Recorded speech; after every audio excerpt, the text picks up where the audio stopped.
மாலை நேர நற்செய்தி வாசிப்பு. எபிரேயர் 9ஆம் அதிகாரம் முழுவதை நீங்கள் வாசியுங்க. நான் 10ஆம் வசனத்திலிருந்து வாசிக்கிறேன்.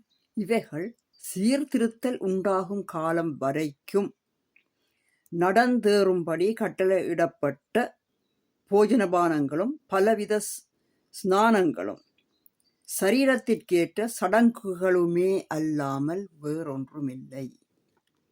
இவைகள் இந்த உலகத்தில் இன்று வரைக்கும் நடந்து கொண்டிருக்கிற இந்த பலி கொடுப்புகள், பூஜைகள், உடம்புல தன்னைத்தானே குத்துறது என்றது, தூக்கு காவடிகள், இப்படியான சகல சம்பவங்களும் நடந்து கொண்டிருக்கிறது எல்லாம் ஒரு சீர்திருத்தம் உண்டாகும் வரைக்கும். சீர்திருத்தம் இன்னும் வரவில்லை. இதற்கான அடையாளம் என்ன? அதாவது சீர்திருத்தம் இன்னும் நடைபெறப்படவில்லை. அதனால் இப்படியெல்லாம் நடந்து கொண்டிருக்கிறது. அதை நோக்கி நாங்கள் பார்க்க வேண்டும். அந்த எழுப்புதல், அந்த சீர்திருத்துதல் நாங்கள் என்ன செய்ய வேணும்? கடவுள் பிரியமுள்ளவர்களாக இருந்தால் கடவுளுக்காக நாங்கள் என்னவற்றை செய்ய வேண்டும்? எப்படியாக இந்த உலகத்தினுடைய நோவை குறைக்க வேண்டும்? பிறக்கிற பிள்ளைகள் நோப்படுகிறார்கள், நோவோடே பிறக்கிறார்கள், நோவோடே சாகிறார்கள். இது ஒரு இயற்கையினுடைய நியதி வட்டம். இதை இருந்து மனிதன் மனம் திரும்பாமல் வெளியால வர மாட்டான். மனம் திரும்புதல் இதற்காகவே தவிர வேறொன்றுக்காகவும் இல்லை.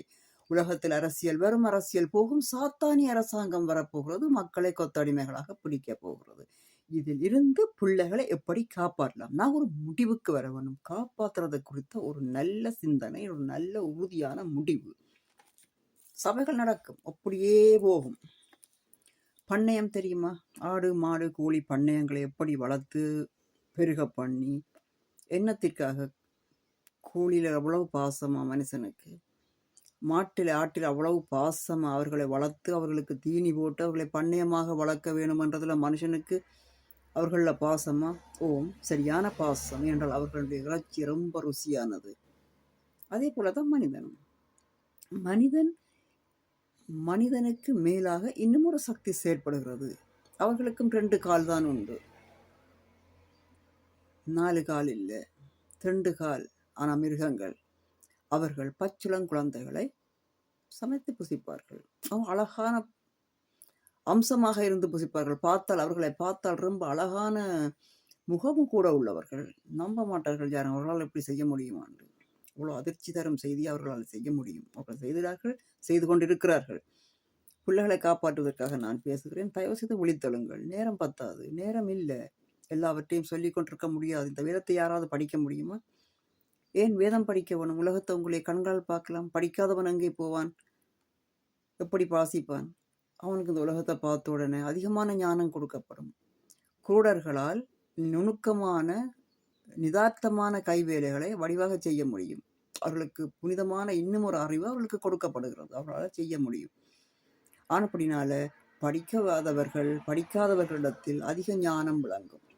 அது ஆனப்படினால இன்னும் அதிகமாக விழித்தெழும்புவோமாக. கிறிஸ்துவானவர் வரப்போகிற நன்மைக்குரிய பிரதான ஆசாரியராய் வெளிப்பட்டு, அந்த பிரதான ஆசாரிய தத்துவம், அந்த வரப்போகிற நன்மை, ஒரே வார்த்தை, ஒரே முடிவு, ஒரே முடிவெடுப்பு, இழுபட்டு கொண்டு பிசின் போல போய்கொண்டே இருக்கக்கூடாது. அது பிள்ளைகளுக்கும் இரட்சிக்கப்பட்டவர்களுக்கும் எல்லோருக்கும் ஒரு அறுவைதான் அது. இங்கே பார்ப்போம். பிரதான ஆசாரியராய் வெளிப்பட்டு கையினால் செய்யப்பட்டதாகிய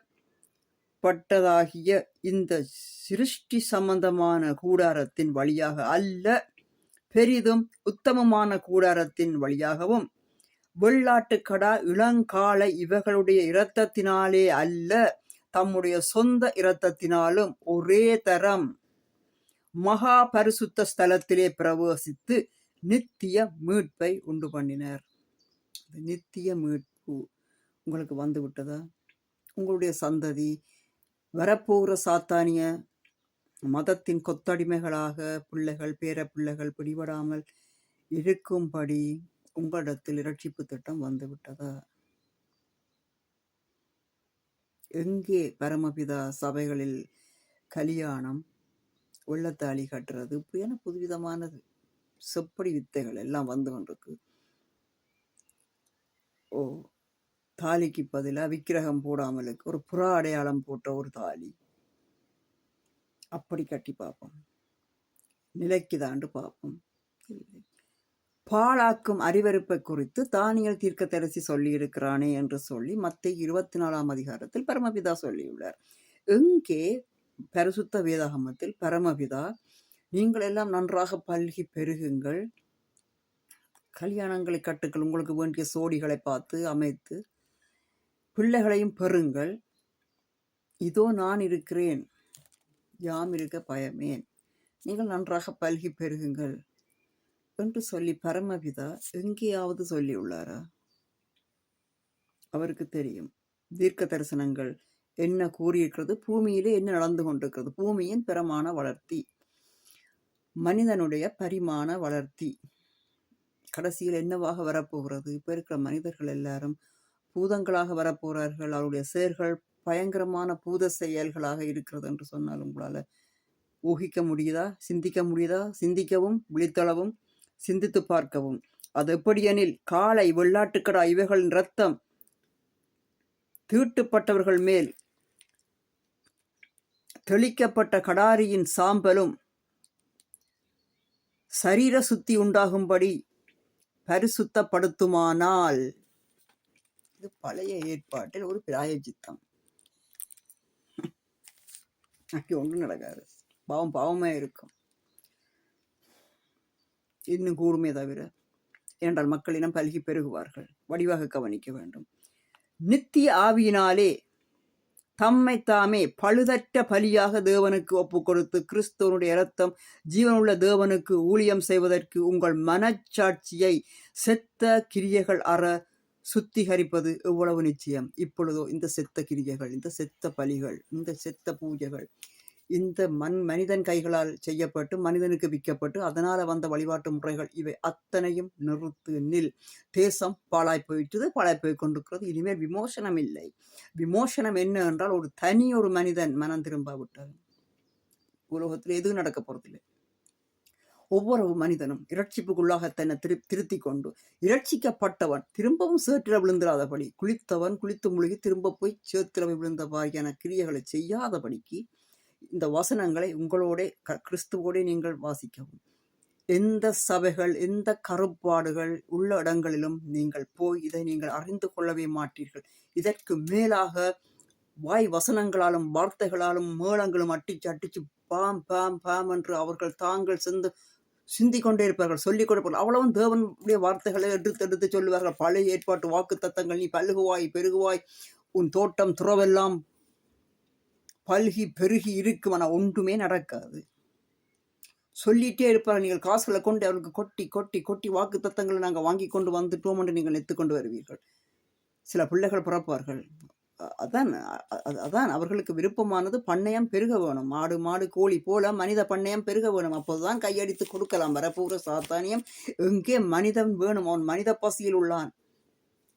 மனிதர் எப்படி இறைச்சி மாமிசம் சாப்பிட்றதுல பசியா இருப்போம். அப்பா கிழமைக்கு ஒரு கலண்டாலும் ஒரு கறியும் சோறும் கிடைக்காதாண்டு உழவு, ஐயோ என்று கடவுளி, ஒரு உடி கறியும் சோறும் கிடைக்காதா, ஆட்டுக்கறி கிடைக்காதா. அதே போல அவனும் எப்போ மனித கறி கிடைக்காதா? அவனை அனுபவிச்சு, மனுஷனை விட்டு அனுபவிச்சு இப்போ இந்த கடைசியாக இறைச்சி அடிச்சு புசித்தவங்க உங்களை பயப்படுத்தாமல் இருக்கிறதுக்காகத்தான் நான் சிரிக்கிறது, தெரியுமா? என் மனசுக்குள்ளே இருக்கிற வேத வாசிப்பும் என்னுடைய உக்கிரமான ஊழிய அன்பும் உங்களுக்கு புரியுமா? நீங்கள் வாக்கணும், நீங்கள் கேட்கணும்ன்றதுக்கு நான் கேட்டுக்கொள்வீர்கள், பெற்றுக்கொள்வீர்கள், இப்போவே பெற்றுக்கொள்வீர்கள். ஆசீர்வதிக்கப்பட்ட நல்ல நாள். விழித்தெழும்புவதான் சபையில் போய் தேடி நல்லொரு பொம்பளையை பார்த்து ஒரு மாப்பிள்ளையை பார்த்து கல்யாணம் கட்டி அந்த சபையிலேயே குட்டி போட்டு நல்ல பண்ணையத்தை பெருக பண்ணி அப்படியே வரப்போகிற சாத்தானி அரசாங்கத்துக்கு நேராக அவர்கள் கையெடுத்து கொடுக்காமலோ அவர்கள் பெற்றுக்கொள்வார்கள். அதுக்குத்தான் அவன் வேகமாக வந்து கொண்டிருக்கிறான். இதை குறித்து சகலரும் உங்கள் வீடுகளிலிருந்து வாசியுங்கள். இந்த கருப்பு ஆடுகள் உங்களுக்கு கண்களில் மைதுவ இடம் கொடாதிருங்கள். கர்த்தருக்குள்ளே ஆசீர்வதிப்பாராக. ஆசீர்வதிக்கப்பட்ட நல்ல நாள். ஆமென்.